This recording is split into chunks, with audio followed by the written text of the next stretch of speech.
You spend an absolute fortune on fruit trees if you're trying to do any sort of reasonable scale permaculture system, but you don't need to.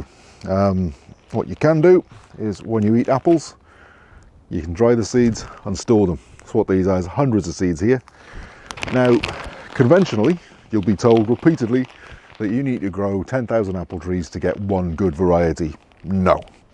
You might have to plant roughly that number, but it sounds an awfully convenient round number, doesn't it? I'm always a bit dubious. I'd like to see some conclusive evidence of that, but certainly you need to grow a lot. But that's talking about producing a nice, crisp, juicy dessert apple with really good transportation qualities and very good shelf life. You don't need that for producing your own. If you've got one that tastes pretty good but doesn't keep, great, you just eat them fresh. If you've got one that isn't quite as great but lasts a long time, great, you've got a keeping apple. If it's a bit sour, great, you've got a cider apple. It might be a good cooking apple. And if it's no good for any of those things, then it's not a big deal. You can still use that apple for animal fodder. They love it.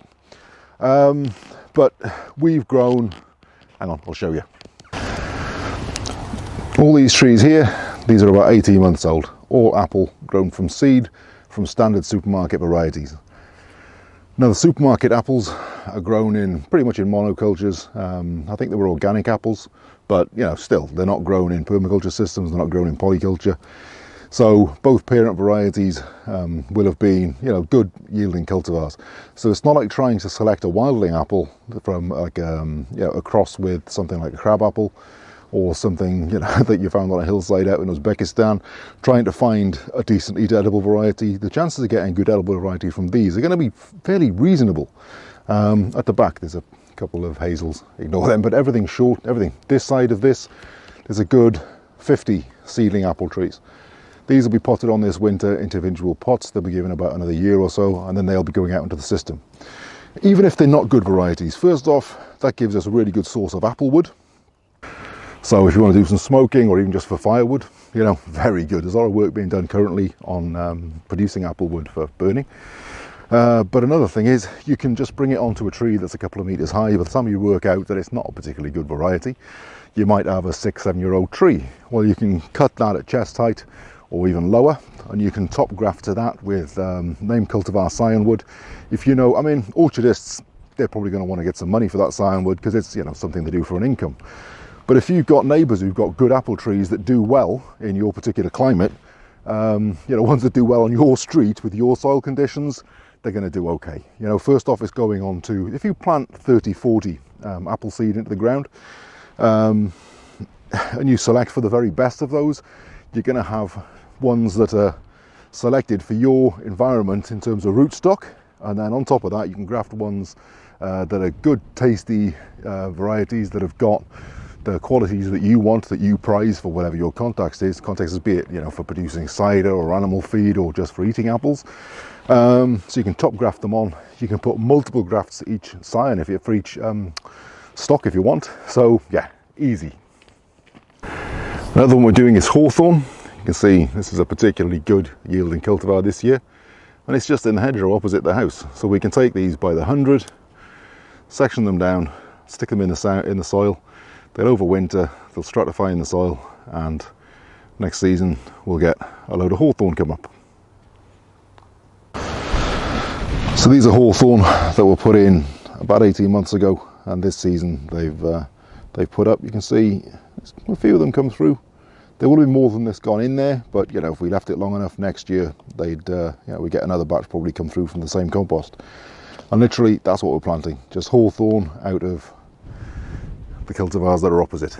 There's a few of them that are done quite well, the highest yielding. So don't forget, these are then ones that are selected for this particular environment, and a majority of them should do quite well here.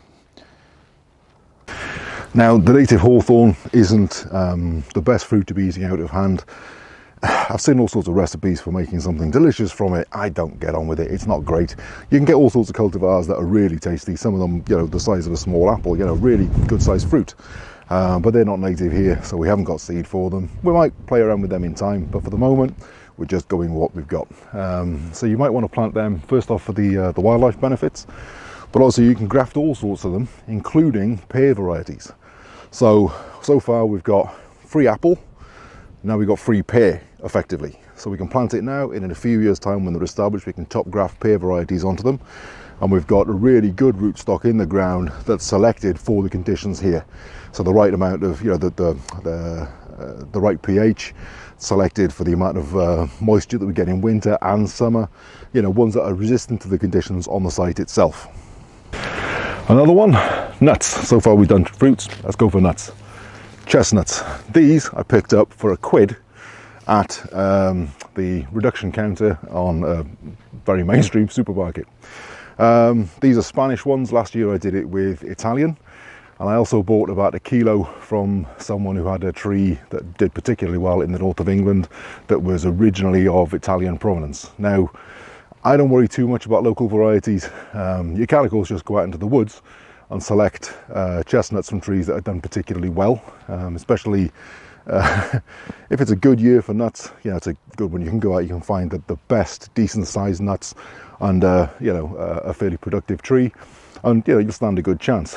There is no native chestnut isn't really native to the UK anyway. It was brought by the Romans from Italy, but of course they spread it far and wide. If you've got a cultivar that's done well, you know, in the woodland near your house, that's probably the one to go with. There aren't many chestnuts growing this far north. There are some sort of halfway between us and Inverness, so about 100 miles south. No, about 50-60 miles south, and we will get some from them, but I'm working with what I've got. You know, I'm not going to take a special trip just down there to collect chestnuts. I'm just going to go with what we got. So I bought a load from the north of England, and I bought a load from Italy. I should say an Italian cultivar. They came in a net from a supermarket, really cheap, discounted after Christmas, but they were Italian nuts. The ones I'm growing this year, they're Spanish. It'll be interesting to see how they do, but I'll show you what we did last year.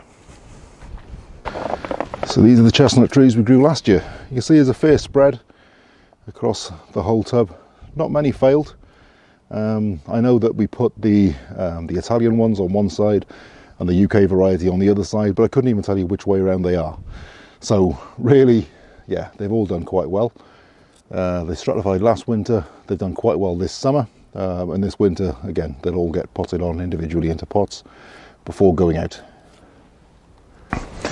So there's just a few of the ways that we've really amped up the number of trees that we've got, very inexpensively or even free. The ones I've shown today are essentially free, I think, so far, other than a bit of compost which was recycled from the tomato fruit that we'd grown anyway, so kind of free.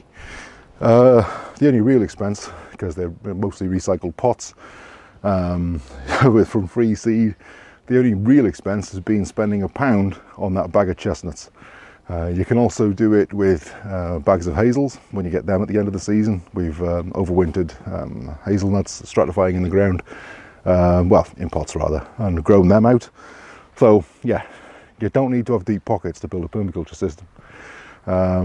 If you want to get really fancy, you can spend as much as you like. And when we put in thousands of trees here, and they weren't all cheap, you know, they weren't all free, we have spent. But the backbone of a lot of these species and a lot of these systems will put in for as close to nothing as makes no odds. So yeah, it's one of the ways that we've really cut some corners in terms of costs, and it's also a useful thing. You know, it's a really simple project to do.